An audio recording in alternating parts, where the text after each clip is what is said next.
Each day on Idaho Matters, through a wide range of topics, you'll hear from neighbors and friends about the ever-evolving social and cultural landscapes of Idaho.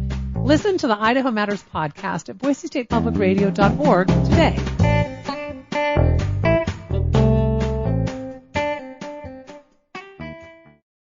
On Thursday, June 17, 2009, Republican Governor Mark Sanford of South Carolina appeared on Sean Hannity's Fox News show to discuss the federal government's stimulus plan and President Obama's agenda.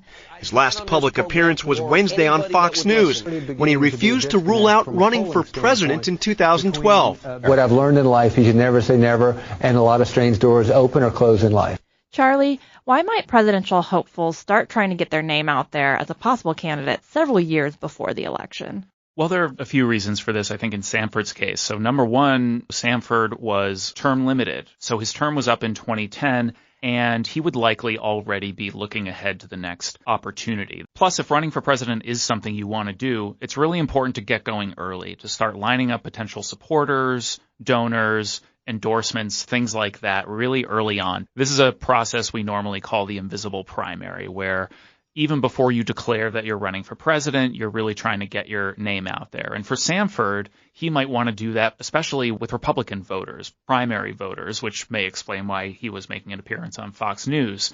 This would have been a key step for exploring how much enthusiasm there might be for a Sanford presidential run. So this seems to clearly be an important time for Sanford's political future, which somehow makes everything that follows even weirder. The same day he was seriously discussed on national TV as a potential candidate for the presidency, he disappeared. Where in the world is South Carolina Governor Mark Sanford? He's AWOL. He simply took off last Thursday and hasn't been seen since. Who's running South Carolina president? Oh my God! Nobody's running South Carolina! The Palmetto State is a rudderless ship. Charlie, do you also remember Sanford's disappearance, and what was your reaction at the time? Weirdly, I do remember, partly because this is the exact same week that both Michael Jackson and Farrah Fawcett died on the same day, in that same week. So wow, what a week. It's just a great, it's a good way to mark our place in history. But more than anything, I remember having this sense that this was a growing mystery, right? Unfolding over a number of days, more and more people paying attention. The theories about where he was got sort of wilder and wilder. And I also remember this sense of afterwards, well, this is just another sort of tawdry sex scandal. But I am guessing, Jackie, that there is more to it than that. Yeah, you can count on that. Because beyond the weirdness of the scandal, Sanford's disappearance raises serious questions about infidelity, the importance of political communication, and what happens when our leaders just stop showing up to work. From Boise State Public Radio, this is Scandalized, a podcast of political impropriety. I'm Jackie Kettler. And I'm Charlie Hunt. We're both political scientists, and we are fascinated by political scandals from across American history. On Scandalized, we go deep on these events, we talk through the scandalous details, and we try to learn something about American politics along the way. In today's episode, we're going to discuss the disappearance of Mark Sanford through the lens of political science. We'll dive into the initial confusion about his absence, the explanation given for his absence, and the issues with an elected official going missing. We'll also discuss and analyze the consequences of his disappearance, as well as his political comeback. Pack your bags, we're going on a trip. On the same day as his interview with Sean Hannity on Fox News, Governor Sanford left his home a little before 2 p.m. in a state law enforcement vehicle. The car was later found at the Columbia Metropolitan Airport. The governor's office won't say where he is or what he's been doing. Local authorities say not even his security agents know where he is. Okay, that's pretty weird. It is. Over the weekend, it became public that Sanford was missing and out of contact with officials. By Monday, June 22nd, the governor's disappearance was national news. A political mystery in South Carolina. The Republican governor in that state has disappeared, sort of. He simply took off last Thursday and hasn't been seen since.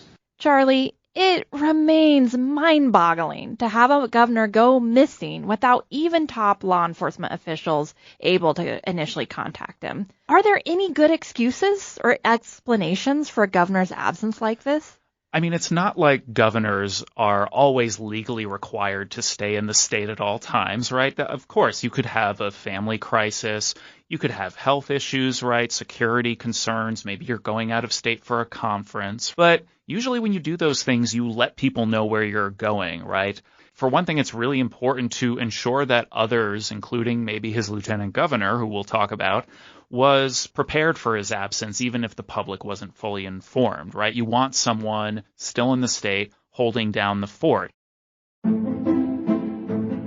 Interestingly, Sanford's absence doesn't initially cause too much concern in South Carolina, since he had some previous mysterious absences, and his office did not generally release a daily schedule for the governor. Yeah, it sounds like Sanford had this kind of reputation for odd behavior. I saw that one South Carolina Republican strategist at the time said that Sanford, quote, marches to his own crazy beat, end quote. So maybe this starts to make a little bit of sense. But the conflicting reports from his staff in particular regarding his whereabouts started raising red flags for some local journalists.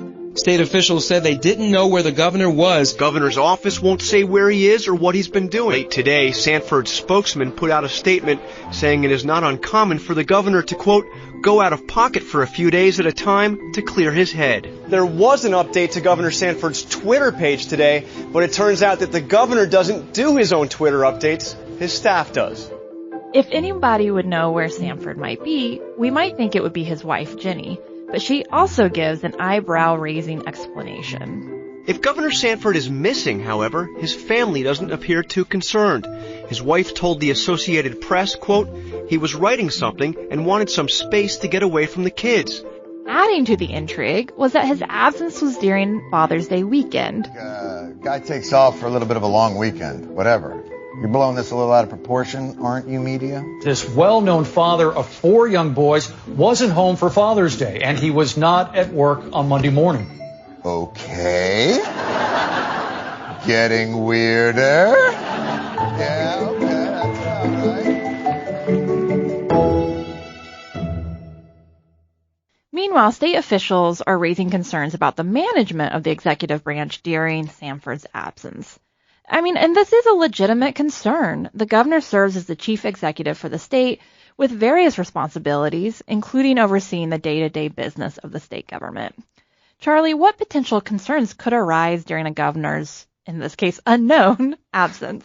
Yeah, there are a lot of things that the public might be concerned about here. So on the one hand, the South Carolina General Assembly by this time has already adjourned. A lot of state legislatures have their sessions earlier in the year. So Sanford's legislative responsibilities in terms of signing bills, right, these would have been minimal at the time.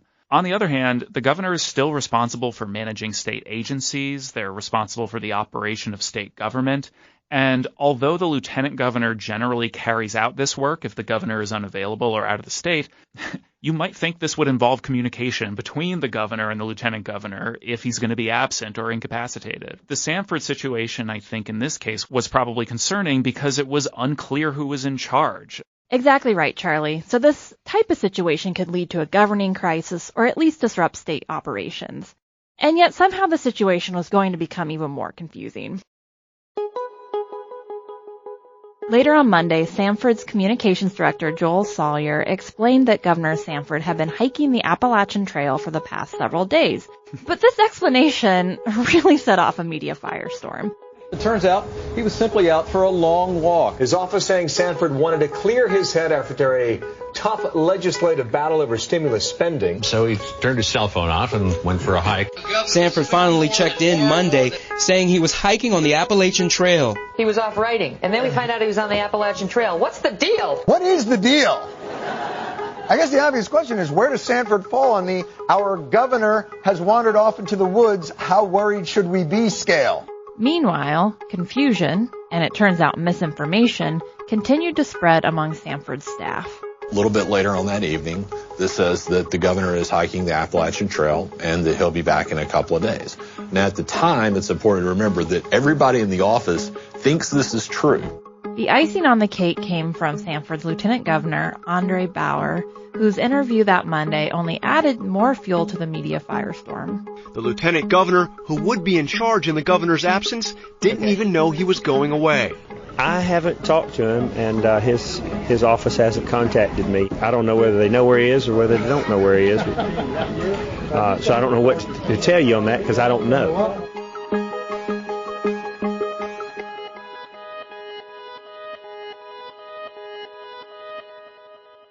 So just to recap, Jackie, the communications staffer has said he's hiking the Appalachian Trail. His staff thinks this is the truth, apparently. His wife has said that he's been off somewhere writing, which, you know, having been on the Appalachian Trail, I can tell you it's tough to do while you're hiking.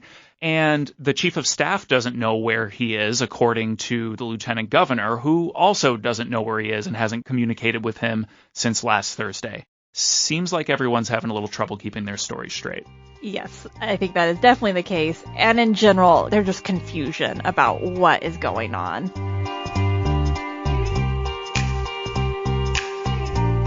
Don't worry, we won't leave you hanging on Sanford's actual location. Spoiler alert, it was not the Appalachian Trail. But first we're going to dig a little deeper into this weirdness and offer a little more context from political science.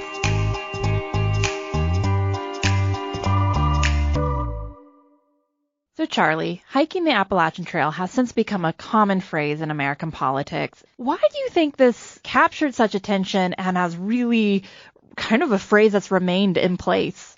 I think for a couple of reasons. The amount of time that elapsed before we got this explanation, right?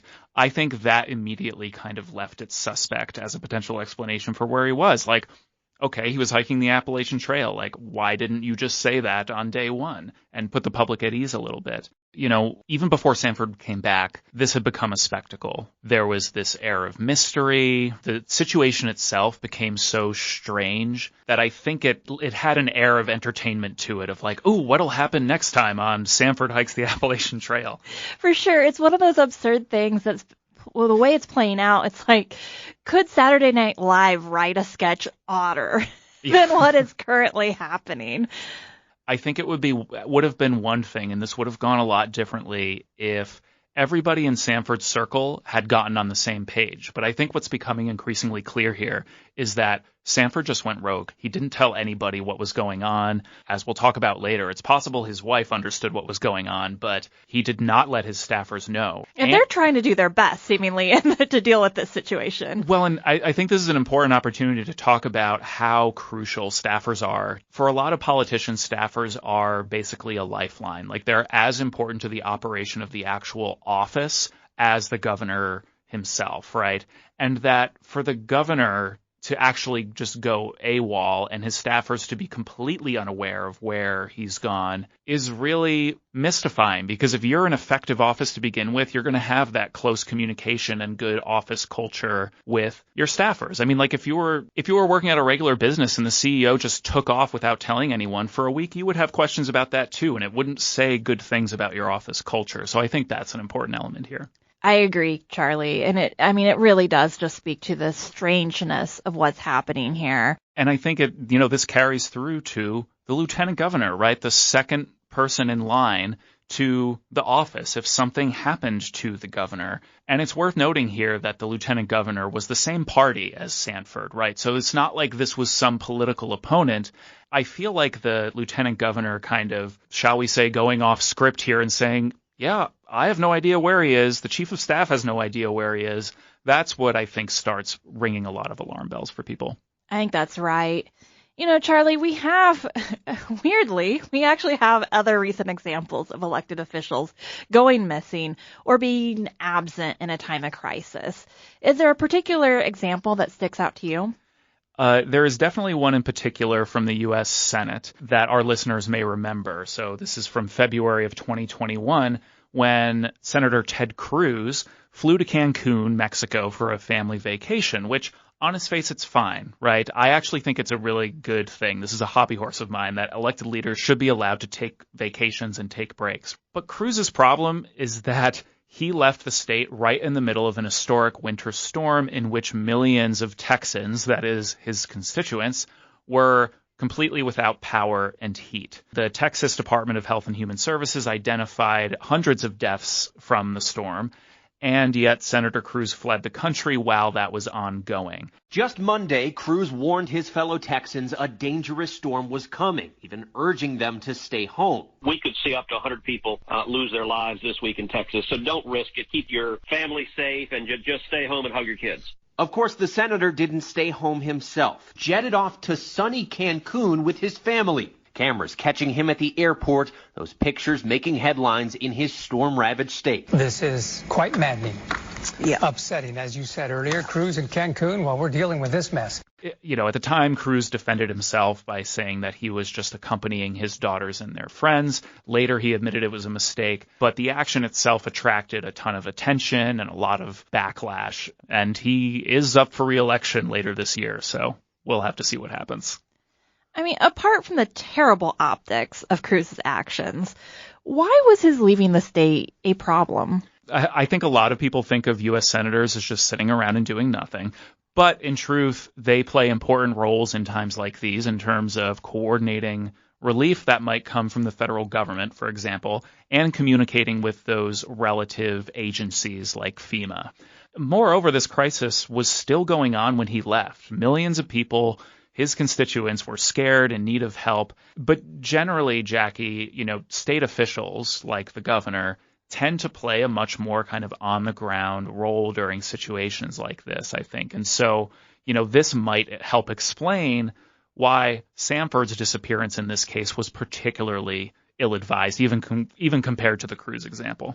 Totally. Governors play an important role in responding to natural disasters and other crises. For example, they can declare a state emergency, which will make available more resources, opening up other avenues of funding, help coordinate between agencies.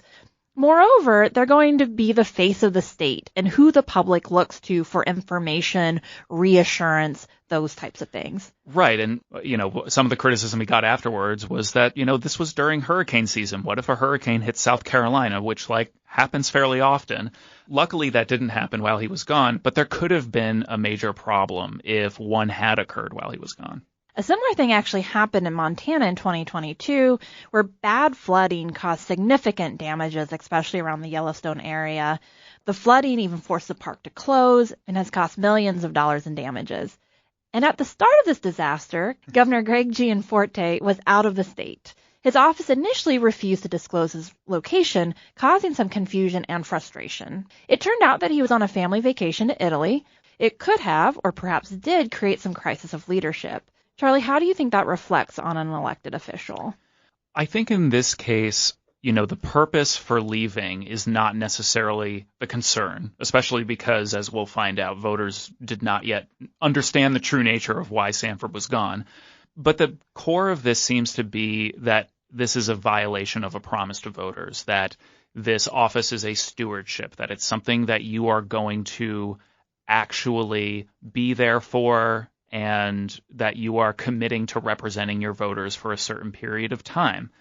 It's not that going on a vacation is bad. It's that, you know, the way you handle it is not showing that you're taking the office that seriously.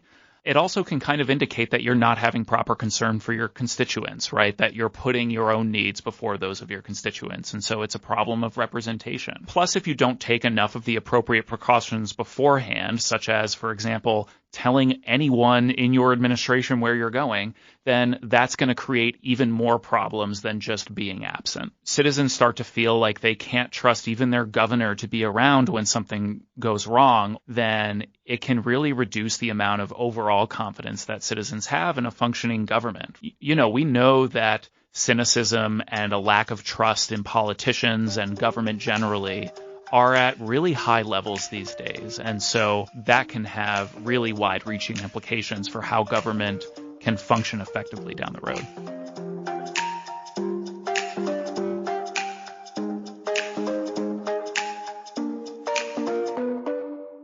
I also want to talk about the dynamic between the governor and lieutenant governor in this situation. Charlie, you had mentioned that they were of the same party, but in South Carolina at the time, the governor and lieutenant governor were separately elected. So they didn't run as a ticket like you do for president and vice president. Right. South Carolina has since changed it. They passed a ballot initiative where they are now. Perhaps in reaction to this? That was a good question. They now are elected on the same ticket, but at the time they were separately elected. And so that dynamic can result in some weird situations. And we had a weird situation ourselves here in Idaho just a couple years ago, right, Jackie? That is correct. Back in 2021, Governor Brad Little left the state, and his lieutenant governor, Janice McGeehan, enacted some executive orders overturning some of Little's COVID-19 responses. And Little and McGeehan were in that same category where they were not elected on the same ticket. In fact, they didn't get along too well, did they? Correct. And they are from different kind of ideological wings of the Republican Party. But generally, when the governor leaves the state or is unable to carry out their office and the lieutenant governor becomes the acting authority, generally nothing really happens. Yeah, they're just sort of, the lieutenant governor becomes a placeholder in case something bad happens, right? For example, Governor Little maybe didn't expect or certainly didn't hope that his lieutenant governor would go on a policy-making spree while he was gone. That's right. I mean, when Little returns, he has to withdraw her executive orders. I mean, this happens again later in the year when he leaves the state again. And then in the future, Little's office purposefully doesn't tell McGeehan's office that he was leaving the state to avoid similar situations.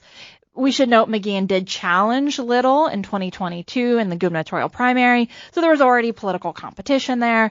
As a result, we can see why having these separately elected governors and lieutenant governors can contribute to some governance issues. You know, we also, the American historians out there will remember that this was the case with the presidency and vice presidency in early America, right? This is how you ended up, for example, with a President John Adams and a Vice President Thomas Jefferson, who ran against each other for the presidency and by that time seemed to really loathe each other. And so this can create a situation where you have a poor working relationship between the head of the state and their second in command, which in this case probably did not help Sanford that they were not completely on the same page. And there was already reportedly some distance between the two offices. For example, Sanford's wife, Jenny, didn't support Bauer in the 2006 lieutenant governor primary. So there may have already been some distrust there. But it doesn't seem like there were ideological disagreements or political conflict that led to this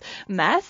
Instead, it seems Sanford just didn't bother to update folks about his absence, or perhaps wanted to hide his absence.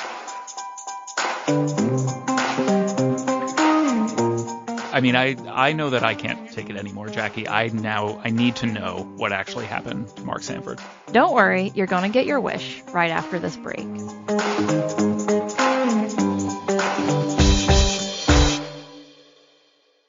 Support for this podcast comes from the Boise State School of Public Service, where they recognize the importance of hands-on learning and giving students a strong start in their career and are dedicated to improving educational opportunities for the next generation of problem solvers. More information at boisestate.edu/SPS. Sanford has now been missing for several days.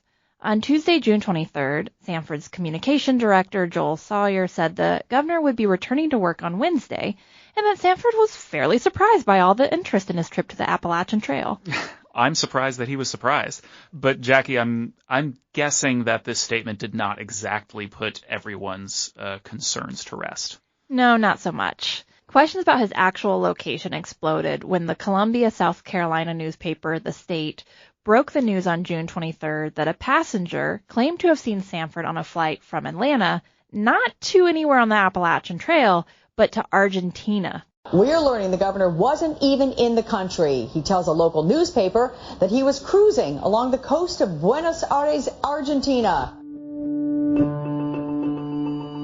When Sanford arrived back in Atlanta on June 24th, the State's reporter Gina Smith was there at the airport to interview him. Sanford told Smith that he needed to take a vacation by himself after a difficult legislative session. Sanford also told the reporter that while he had thought about going hiking as a break, he wasn't sure why his staff reported that he was hiking. Sanford said that ultimately he decided he wanted to do something, quote, more exotic. This led State Senator Jake Knotts, a Republican, to comment, quote, "Lies, lies, lies. That's all we get from his staff. That's all we get from his people. That's all we get from him. Why all the big cover-up?" End quote.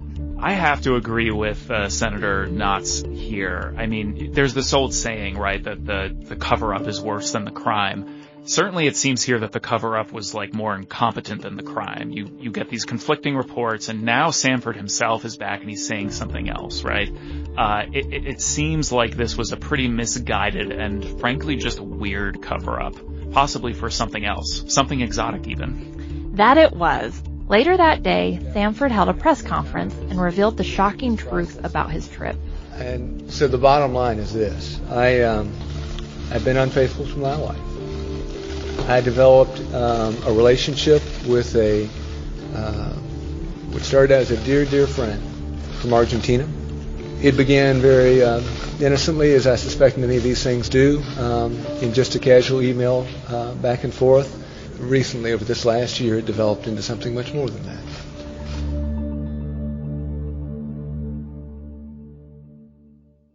The press conference just inflamed the media coverage of Sanford's disappearance and motivated endless jokes about the affair. Yeah, Jackie, I'm not that surprised that the media had a field day with this, especially with the sort of tawdry details of the affair. But Jackie, where did Sanford stand politically at this point? Great question. We already know some of his fellow party members were upset about the entire situation. Leaders in both parties quickly criticized Sanford's behavior. In a joint letter, Republican leadership in the state legislature wrote, quote, "He left the country and deliberately made himself unavailable. He misled his staff, who unknowingly misled the public. We cannot let the governor's personal life overshadow his public responsibility, or in this case, his negligence of gubernatorial authority." End quote. So those are pretty harsh words from members of your own party. How did Sanford respond? Well, perhaps anticipating the blowback to his admission about the affair, Sanford announced his resignation as chairman of the Republican Governors Association during that press conference. I'm going to resign as chairman of the Republican Governors Association. I'm going to tender my resignation. You know, if I think about this process, not only does it begin at a family level, it begins with the family of South Carolinians.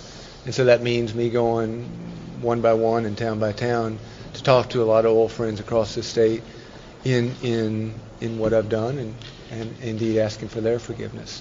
That'll take time that I probably can't devote to the RGA. Charlie, I mean, what other types of actions do elected officials often take when facing this sort of criticism? So, one thing they can do is apologize, right? And to his credit, Sanford does this at the press conference. I hurt you all. I hurt my wife.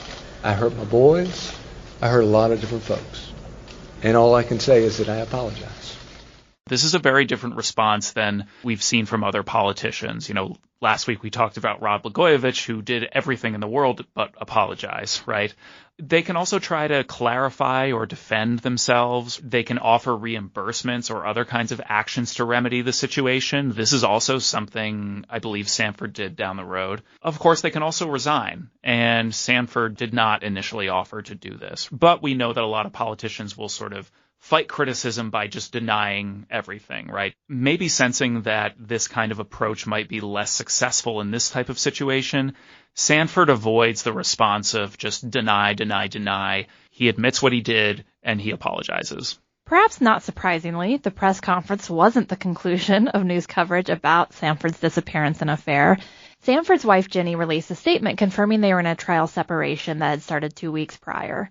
Also on June 24th, the state obtained and published emails between Sanford and his mistress, identifying her as Maria Belén Chapur, an Argentine journalist. Even though Sanford apologized, I am guessing there was a sort of subsequent push for some type of punishment.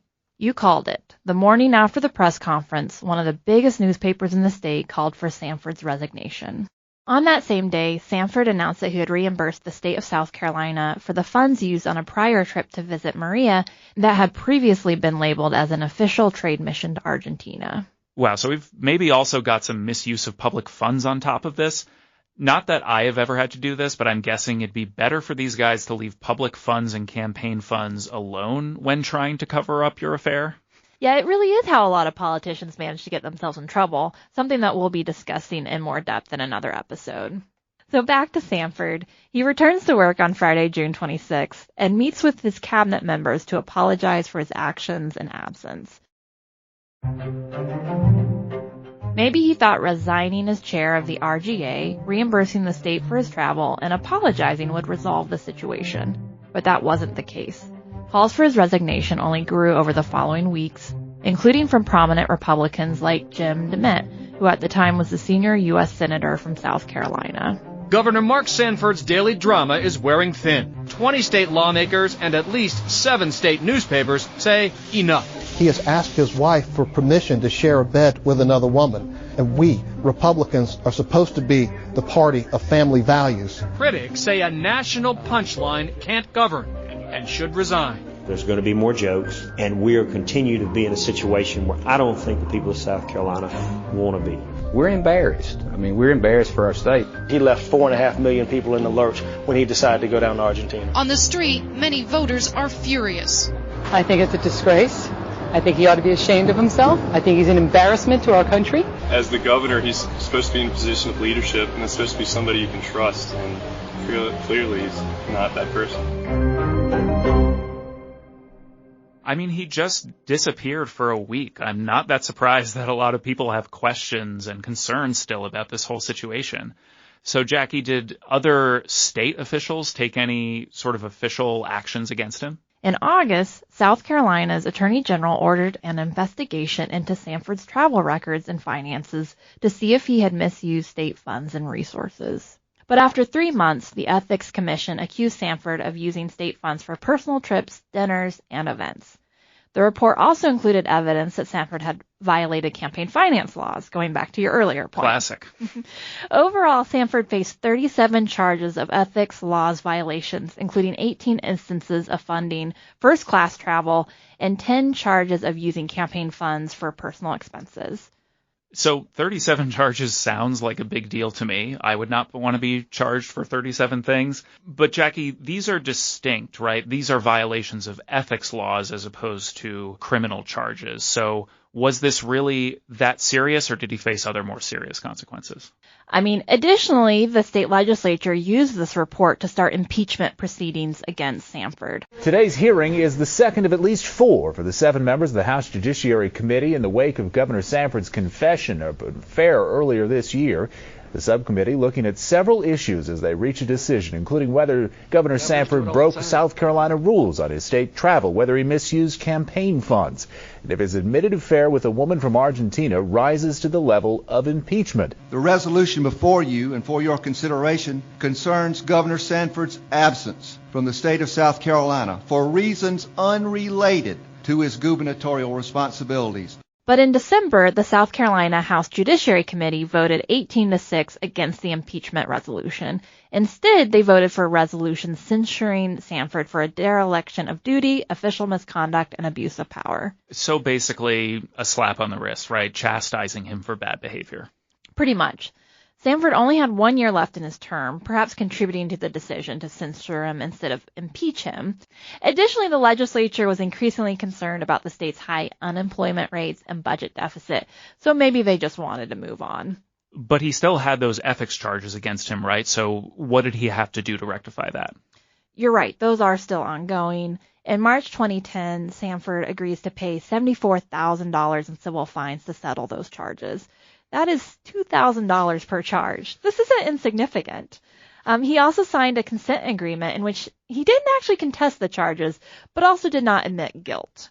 So in May 2010, the Attorney General drops the charges and announced that Sanford won't be criminally prosecuted, ending any formal inquiry or action on the situation. Sanford gets by with a slap on the wrist and remains in office as governor. Coming up next, we'll break down the consequences Sanford faces for his actions and whether a political comeback was in the cards. Stay with us.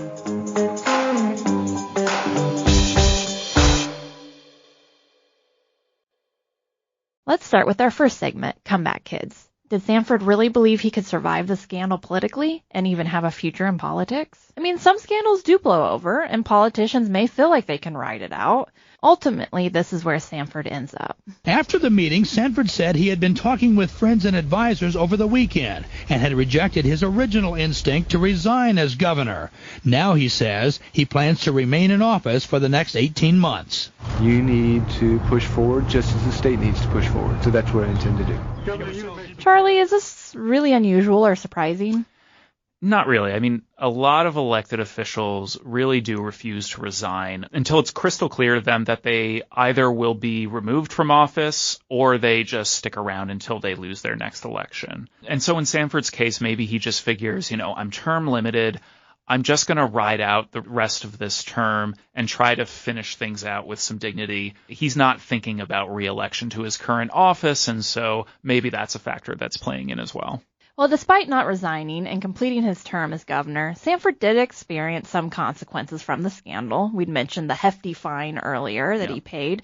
He also experienced some consequences in his personal life, getting divorced after, I believe, like a 20-year marriage. It also sunk his possible bid for the presidency in 2012. But, Jackie, this was not the last we saw of Sanford, right? It was not. Despite everything, and we should be clear, many political observers believed his political career was over and finished. This included even his soon-to-be ex-wife, Jenny. It was awful to watch the implosion of his career that really began right there at that press conference. What happens to his career now? I think a political future for him is probably would be a challenge. Despite all of this, he successfully returned to politics in 2013 by winning a special election to the U.S. House, defeating Elizabeth Colbert Bush, who happens to be Stephen Colbert's sister. Charlie, what might explain why Sanford was able to stage a successful comeback at this time? I think there are a couple of potential explanations. One is that by 2013, we are several years removed from the scandal. The personal baggage of it has kind of moved on. He's gotten divorced. Another thing is that the district and the state that he's in are still very Republican areas, right? And one thing we know from political science about how politicians can survive these kinds of scandals is that partisanship matters a whole lot. For example, recent political science research argues that partisanship really shapes how individual voters evaluate politicians who are dealing with a scandal. So in other words, if you're a politician hoping to gain the forgiveness or at least the ignorance of your previous scandals from the voters, it helps if most of them are the same party that you are. There's also some research that suggests the type of scandal may play a role. For example, politicians may be more negatively affected by a financial scandal compared to a moral or social scandal, where voters may privately disapprove of something like a sex scandal, but not be as concerned about how that affects someone's ability to carry out their job. I mean, certainly we can think of, other politicians. Bill Clinton comes to mind, who had a major sex scandal, but ultimately wasn't affected all that much by it. However, when the scandal involves an abuse of power, either type of scandal can negatively affect how citizens evaluate politicians. So kind of at the end of the day, the responsibilities of the office may influence how the public responds to a scandal. Yeah, and knowing that, it makes sense the way that Democrats sort of tried to use this element of Sanford's scandal against him when he ran for that 2013 special election. Here's one clip from the Democratic Congressional Campaign Committee attacking Sanford on that front. Mark Sanford walked out on us, violated our trust, secretly used thousands of taxpayer dollars flying to Argentina, and then lied about it. Was charged with 27 counts of using his office for private gain. Republicans called it misconduct and abuse of power, and Sanford paid the largest ethics fine in state history. Now he wants our trust again? Maybe Mark Sanford should just keep walking. Despite these attacks, Sanford wins that election and easily wins re-election to the U.S. House in the 2014 and 2016 elections. During the campaign and even in his victory speech, he didn't try to sweep his mistakes under the rug. I just want to acknowledge a God not just of second chances, but third, fourth, fifth, sixth, seventh, eighth chances, because that is the reality of our shared humanity. And this brings us actually to another interesting and maybe the final fork in Sanford's Appalachian Trail. he becomes a vocal opponent of Donald Trump during his presidency. We're not going to put up anymore with the tweets. We're just sick of it. There's something wrong with somebody standing in a bathrobe at 3 a.m. tweeting some strange message out. Well, you're assuming he's wearing a bathrobe, but carry on. In fact, Sanford even launches a presidential primary challenge to him in 2020. And it's worth remembering here that Sanford is very conservative. He was a one-time hero of the Tea Party. But in 2018, Sanford actually loses in the Republican primary in his own district to a candidate endorsed by Donald Trump. After Sanford's loss, Trump tweets, quote, "He's better off in Argentina," unquote. And this leads to this element of Sanford starting to feel really out of step with his party. In an interview with The Guardian, he calls himself a citizen with no country. So while the influence of partisanship may have helped Sanford make his political comeback, he was eventually left behind by his own party.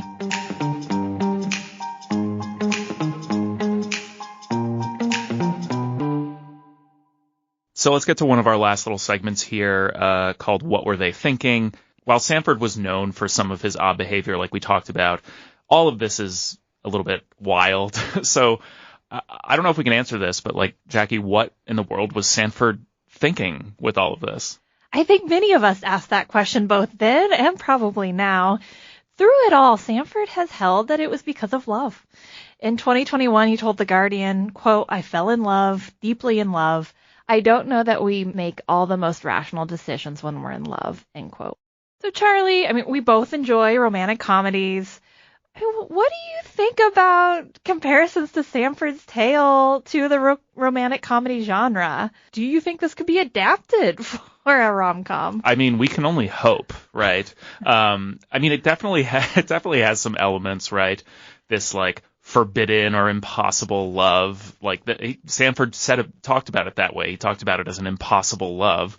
Jackie, as we know in political science, there's a whole subfield called international relations. And if this isn't international relations, I don't know what is, right?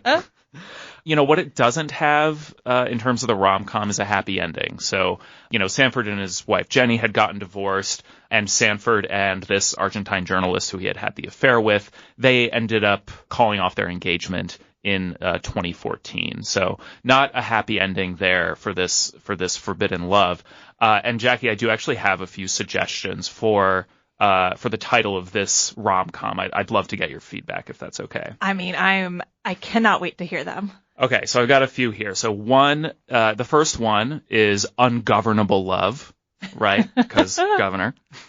South Carolina, of course, is the Palmetto State. So how about, Palmetto Passions? Right? That sounds like a Hallmark movie. Or maybe like a soap opera kind of thing. True. Oh, yeah, for that's sure. True. That's that version of this rom-com. Sweet Home Argentina, right? Nice. Sweet Home Alabama, the Reese Witherspoon classic. Like it. And then my personal favorite, How to Lose a Governor in 10 Days. Amazing. I don't think we can top that. Thanks. I'm putting that in my CV.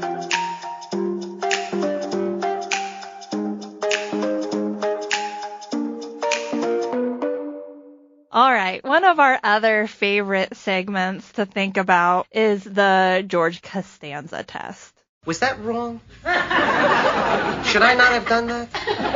I tell you, I gotta plead ignorance on this thing, because if anyone had said anything to me at all when I first started here that sort of thing was frowned upon. Charlie, I think we can probably guess the answer, but was Sanford's actions wrong? Sure, right? He shouldn't have, this was not a smart or good thing to do as a governor. But from sort of the personal perspective, I talk a lot with relatives, with students, with people in my life, I'm sure you do too, about what they expect from politicians in terms of their personal behavior. And, they don't expect much morally at this point, right?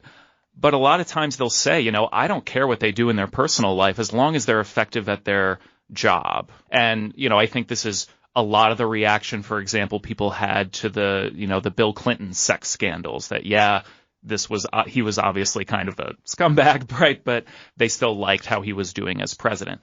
Interesting you brought up Bill Clinton, and there is a connection here between Sanford and Bill Clinton. When Sanford was serving his first time in the U.S. House of Representatives, he voted for 3 of the 4 impeachment charges against then President Bill Clinton.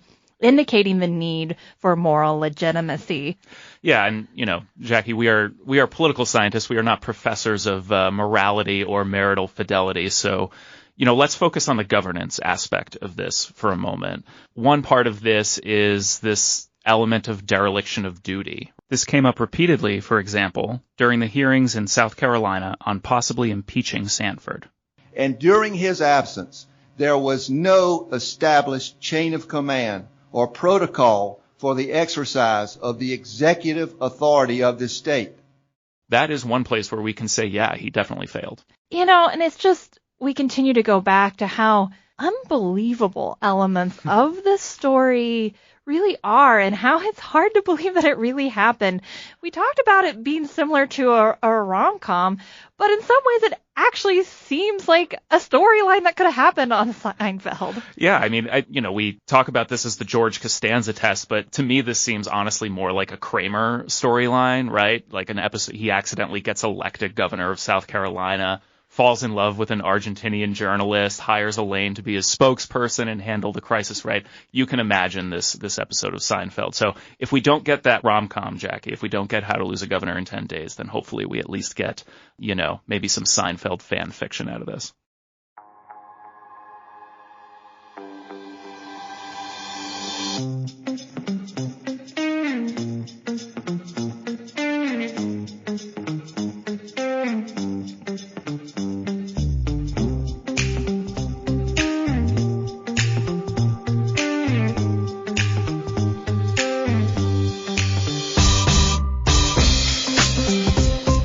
This episode was written by me, Jackie Kettler, and my co-host Charlie Hunt. It was produced and edited by Charlie with research support from our amazing researcher Peyton Jenkins.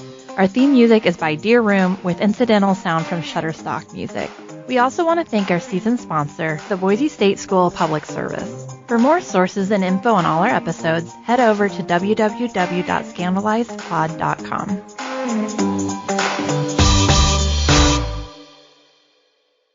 Next time on Scandalized, we go back to the 1850s, and things get violent.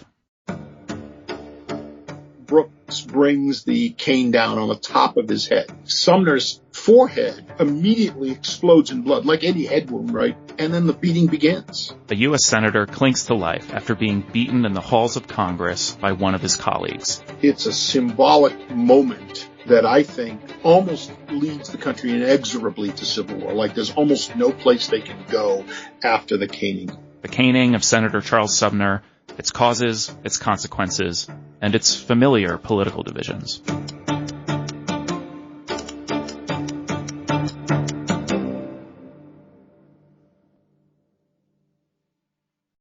The candidates for November are set. I know Donald Trump's type. Between now and Election Day. We are not going back. A campaign season unfolding faster. Kamala Harris is not getting a promotion. Than any in recent history. Make America great again.